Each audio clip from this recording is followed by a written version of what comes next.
Hello દર્શક મિત્રો, સ્વાગત છે તમારો આજના નવા વિડીયોમાં। તો આજે આપણે વિડીયોમાં વાત કરશું આરએમસી રાજકોટ મ્યુનિસિપલ કોર્પોરેશનમાં જે જુનિયર ક્લાર્કની ભરતી છે તેની નવી એક અપડેટ આવી છે, તેના વિશે વિડીયોમાં વાત કરશું। તેમજ આઈટીઆઈમાં સુપરવાઇઝર ઇન્સ્ટ્રક્ટરની ભરતી તેમજ બીઓબીમાં એટલે કે બેંક ઓફ બરોડામાં 10 પાસ ઉપર જે ભરતી આવી છે તેના વિશે વિડીયોમાં વાત કરશું। તેમજ એસએમસીમાં આરોગ્ય વિભાગમાં ભરતી ચાલી રહી છે, તો આવી બધી જ સરકારી ભરતીની જે માહિતી છે તેના વિશે આપણે આ વિડીયોમાં વાત કરવાના છીએ। તો દર્શક મિત્રો, વિડીયોને અંત સુધી જોતા રહેજો અને હવે તમારે દરેક સરકારી ભરતીની અપડેટ મેળવવા તેમજ સરકારની દરેક યોજના મેળવવા માટે અમારી ચેનલને સબસ્ક્રાઇબ કરી લેજો, જેથી અમે આવી દરેક સરકારી ભરતી તેમજ સરકારી યોજના માટેના વિડીયો પોસ્ટ કરીએ તો તેની નોટિફિકેશન તમને મળતી રહે। તો ચલો દર્શક મિત્રો, આપણે વિડીયોની શરૂઆત કરીએ।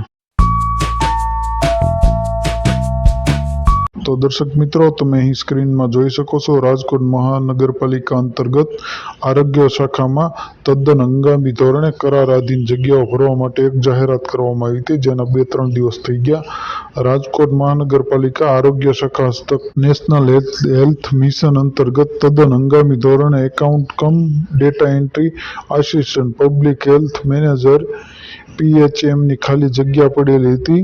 જે જગ્યાઓ તથા ભવિષ્યમાં ખાલી થનાર જગ્યાઓ માટે arogya.gujarat.government.in પરથી ઈચ્છુક ઉમેદવારો પાસેથી ઓનલાઈન અરજી કરવા તેમજ રજીસ્ટ્રેશન કર્યા બાદ કરંટ ઓપનિંગમાં જઈ તારીખ 15/5/2025 થી 21/5/2025 સુધીમાં ઓનલાઈન અરજી કરવામાં જણાવેલ હતી, જે હાલ પૂરતી મોકૂફ રાખવામાં આવેલી છે। ફરી જાહેરાત આપવાની થશે ત્યારે ફરી જાહેરાત પ્રસિદ્ધ કરવામાં આવશે, જેની દરેક ઉમેદવારોએ નોંધ લેવી। તો દર્શક મિત્રો, આ તમે સ્ક્રીનમાં જોઈ શકો છો, આરએમસી દ્વારા એક આરોગ્ય વિભાગમાં એક નવી ભરતી બહાર પાડવામાં આવી હતી, જે તદ્દન હંગામી ધોરણે જે હાલ પૂરતી મોકૂફ રાખવામાં આવી છે। તો આ એક તમારા માટે મહત્વની અપડેટ હતી। હવે આપણે જે જુનિયર ક્લાર્કની આરએમસીની નવી અપડેટ છે તેના વિશે વિડીયોમાં વાત કરશું। તો દર્શક મિત્રો, તમે અહીં સ્ક્રીનમાં જોઈ શકો છો, જુનિયર ક્લાર્ક સંવર્ગની લેખિત પરીક્ષાની OMR સીટ રાજકોટ મહાનગરપાલિકાની વેબસાઇટ પર પ્રસિદ્ધ કરવા બાબતે એક લેટર જાહેર કરવામાં આવ્યું છે, જે તમે સ્ક્રીનમાં જોઈ શકો છો।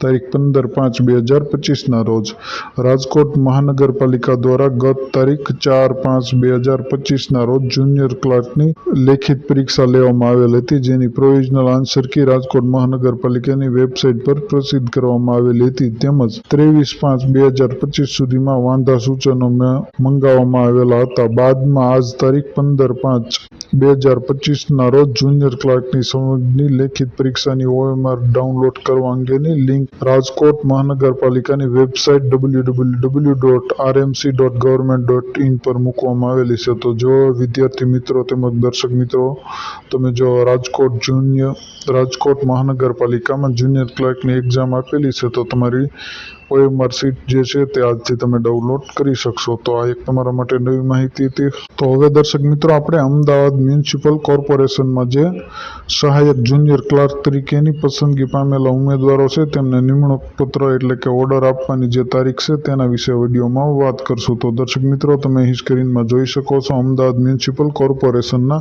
વિવિધ ખાતામાં જુનિયર ક્લાર્કની આશરે 700થી વધુ ખાલી પડેલી જગ્યાઓ સહાયક જુનિયર ક્લાર્ક તરીકે પસંદગી પામેલા ઉમેદવારોને માન્ય સાંસદ શ્રી ગાંધીનગર લોકસભા અને કેન્દ્રીય મંત્રી શ્રી ગૃહ અને સહકારના વરદ હસ્તે નિમણૂક પત્ર એનાયત કરવામાં આવવાના છે। જે તારીખની વાત કરીએ તો 18/5/2025 રોજ કાર્યક્રમનું આયોજન કરવામાં આવેલું છે। તો જે પણ દર્શક મિત્રો તેમજ વિદ્યાર્થી મિત્રોએ સહાયક જુનિયર ક્લાર્કની એક્ઝામ આપેલી હતી અને તેમાં પાસ થયેલા, જે ઓર્ડરની રાહ જોઈ રહ્યા હતા, તેમને 18/5/2025 રોજ ઓર્ડર મળી જશે। તો મિત્રો, આ એક તમારા માટે નવી માહિતી। હવે આપણે બીઓબીની જે ભરતી આવી છે તેના વિશે વિડીયોમાં વાત કરશું। તો દર્શક મિત્રો, તમે અહીં સ્ક્રીનમાં જોઈ શકો છો, જે ભરતી ચાલી રહી છે બેંક ઓફ બરોડા એટલે કે બેંક ઓફ બરોડા દ્વારા 500 જગ્યાઓ પર ઓફિસ આસિસ્ટન્ટ પ્યુનની ભરતી ચાલી રહી છે, જેના ફોર્મ ભરવાની શરૂઆતની તારીખની વાત કરીએ આપણે તો 3/5/2025 રોજ ફોર્મ ભરવાના શરૂ થઈ ગયા છે અને ફોર્મ ભરવાની અંતિમ તારીખની વાત કરીએ તો દર્શક મિત્રો 23/5/2025 રોજ ફોર્મ ભરવાની અંતિમ તારીખ છે। ત્યાર પછી આપણે શૈક્ષણિક લાયકાતની વાત કરીએ દર્શક મિત્રો તો ધોરણ 10 પાસ જે લોકો છે તે બેંક ઓફ બરોડા દ્વારા 500 જગ્યા બહાર પાડવામાં આવી છે ઓફિસ આસિસ્ટન્ટ પ્યુનની, તેમાં ફોર્મ ભરી શકશે. અને ઉંમર મર્યાદાની વાત કરીએ દર્શક મિત્રો તો ઉંમર છે 18 થી 26 વર્ષ. ત્યાર પછી જે લોકોને અનામત લાગુ પડે છે તેને અનામત મુજબ છૂટછાટ આપવામાં આવશે. ધારો કે ઓબીસી છે તો તેને 3 વર્ષ છૂટછાટ આપવામાં આવશે. એસસી એસટી કેટેગરીના ઉમેદવાર હોય તેમને 5 વર્ષની છૂટછાટ અને એસસી એસટી કેટેગરીની મહિલા ઉમેદવાર હોય તેમને 10,000 છૂટછાટ આપવામાં આવે છે. ત્યાર પછી દર્શક મિત્રો આપણે પગાર ધોરણની વાત કરીએ તો પગાર ધોરણ શરૂઆતમાં જે છે તે 19,500 થી શરૂ થશે. અને ફોર્મ ભરવાની ફીની વાત કરી લઈએ દર્શક મિત્રો આપણે તો તમે સ્ક્રીનમાં જોઈ શકો છો. ફોર્મ ભરવાની ફી છે જે જનરલ અને ઓબીસી માટે 600 રૂપિયા છે અને એસસી એસટી તેમજ પીએચ જે લોકો છે ત્યાર પછી ફિમેલ જે લોકો છે મહિલા ઉમેદવાર છે તેમને 100 રૂપિયા ફી ભરવાની છે. ત્યાર પછી આપણે પરીક્ષાના જે ફોર્મ ભરવાની છે તેની વાત કરીએ તો પરીક્ષા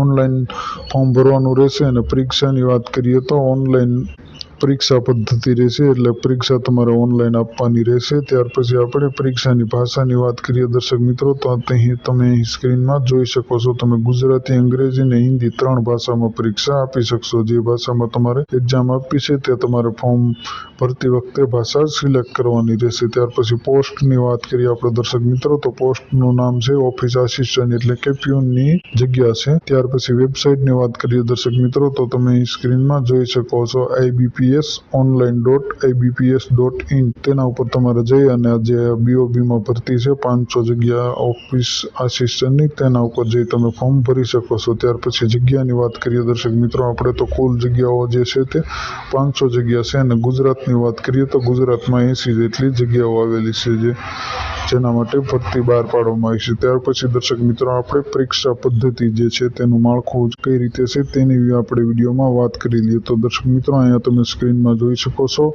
અંગ્રેજી ભાષાનું ભાષાકીય જ્ઞાન જે છે તેના 25 પ્રશ્નો રહેશે અને તેના ગુણ પણ 25 રહેશે. ત્યાર પછી સામાન્ય જ્ઞાન છે તેના 25 ગુણ રહેશે અને 25 ક્વેશ્ચન રહેશે. ત્યાર પછી એલિજિબિલિટી એથમેટિક એટલે કે ગણિત જે ગણિતના 25 ક્વેશ્ચન રહેશે અને તેના પણ 25 માર્ક રહેશે. ત્યાર પછી રીઝનિંગ છે તાર્કિક તેના પણ 25 ક્વેશ્ચન અને 25 માર્ક રહેશે. આમ ટોટલ 100 ક્વેશ્ચન રહેશે અને 100 માર્ક રહેશે જે તમે સ્ક્રીનમાં જોઈ શકો છો દર્શક મિત્રો. ત્યાર પછી પરીક્ષાની ભાષાની વાત કરી તો તે મેં તમને સમજાવી દીધું. અંગ્રેજી, ગુજરાતી અને હિન્દીમાં તમે એક્ઝામ આપી શકશો. અને સમયની વાત કરીએ તો દર્શક મિત્રો અહીં તમને 80 મિનિટ આપવામાં આવશે અને 100 પ્રશ્ન એટેમ્પ કરવાનું રહેશે. તો આ એક બીઓબીમાં જે ભરતી હતી તેની મેં માહિતી આપી દર્શક મિત્રો. ત્યાર પછી દર્શક મિત્રો આપણે સુરત સિટી હેલ્થ સોસાયટી એટલે કે સુરત મહાનગરપાલિકા અંતર્ગત આ જે આરોગ્ય વિભાગ છે તેમાં એક ભરતી આવી છે તેના વિશે આપણે વિડીયોમાં વાત કરશું. તો દર્શક મિત્રો અહીં તમે સ્ક્રીનમાં જોઈ શકો છો ડિસ્ટ્રિક્ટ ટીબી સેન્ટર સુરત મહાનગરપાલિકા અંતર્ગત 11 માસના કરાર આધારિત ટીબી હેલ્થ વિઝિટર એટલે કે ટીબી હેલ્થ વિઝિટરની જે ભરતી છે તે કરવાની જાહેરાત કરવામાં આવી છે. જે ઈચ્છુક ઉમેદવાર છે જે લોકો આ ભરતીમાં ભાગ લેવા ઈચ્છતા હોય તેને આરોગ્ય સાથી gujarat.government.in પર તારીખ 12/5/2025 થી 21/5/2025 સુધી ઓનલાઈન ફોર્મ ભરવાનું રહેશે. શૈક્ષણિક લાયકાત માટે જે નીચે આપેલી છે જે શૈક્ષણિક લાયકાતની આપણે વાત કરીએ તો ગ્રેજ્યુએશન સાયન્સમાં કરેલું હોવું જોઈએ દર્શક મિત્રો, અથવા એ ના કરેલું હોય તો intermediate 10+2 in science and experience of working LHV અથવા ANM હેલ્થ વર્કર સર્ટિફિકેટ હોવું જોઈએ. અથવા એ ના કરેલું હોય તો higher course in health education એટલે કે તમે આરોગ્ય વિભાગના કોઈ કોર્સમાં કોલેજ કરેલી હોય છે અને તમારે કોમ્પ્યુટરનું સર્ટિફિકેટ પણ હોવું જોઈએ. જે શૈક્ષણિક લાયકાત આપેલી છે તમે અહીં સ્ક્રીનમાં જોઈ શકો છો દર્શક મિત્રો. અને પોસ્ટના નામની વાત કરીએ તો અહીં તમે સ્ક્રીનમાં જોઈ શકો છો ટીબી હેલ્થ વિઝિટરની પોસ્ટ છે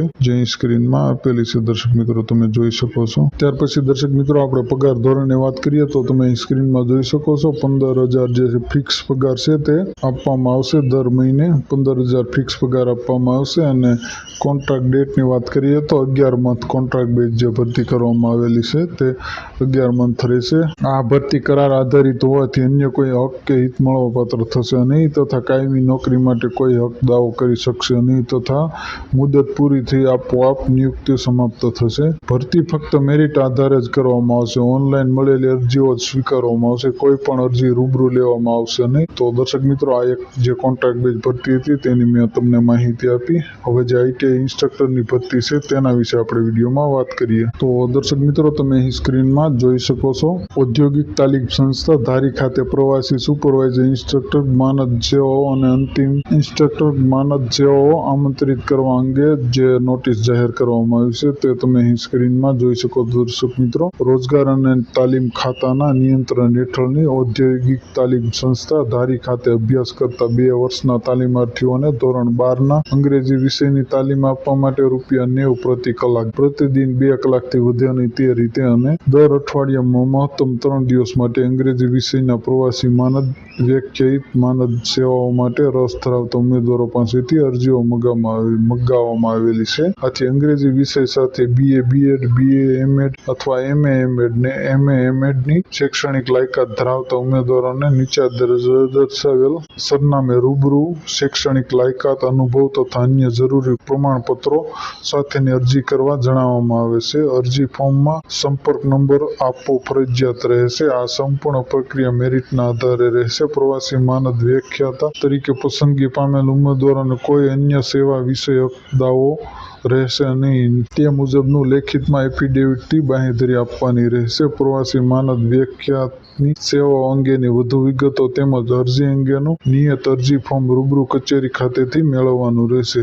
રૂબરૂ ટપાલથી અરજી આપવાની છેલ્લી તારીખની વાત કરીએ દર્શક મિત્રો આપણે તો 20/5/2025 છે. ત્યાર પછી રૂબરૂ મુલાકાતનું સ્થળ આચાર્ય શ્રી કચેરી ઔદ્યોગિક તાલીમ સંસ્થા ધારી, તુલસીશ્યામ રોડ, હિમખીમડી, પરામુ ધારી, જિલ્લો અમરેલી. તો દર્શક મિત્રો, આ એક જે કોન્ટ્રાક્ટ બેઝ અને કાયમી ભરતી જેવી વગેરે ભરતી રિલેટેડ બાબત હતી તેના વિશે મેં તમને માહિતી આપી. દર્શક મિત્રો, આશા રાખો આ વિડીયો તમને પસંદ આવ્યો હશે. વિડીયો પસંદ આવ્યો તો વિડીયોને લાઇક કરજો, તમારા મિત્રો સાથે શેર કરજો અને કોઈ પ્રશ્ન હોય તો અમને કમેન્ટ કરીને ચોક્કસ જણાવજો. અમે તમારા પ્રશ્નોનો રિપ્લાય આપીશું. અને કોઈ પણ આવી દરેક સરકારી ભરતીની તેમજ દરેક સરકારી યોજનાની માહિતી મેળવવા માટે અમારી ચેનલને અત્યારે જ સબસ્ક્રાઇબ કરો અને ફરી એક નવા ટોપિકમાં નવા વિડીયો સાથે મળશું. ત્યાં સુધી જય હિન્દ, વંદે માતરમ.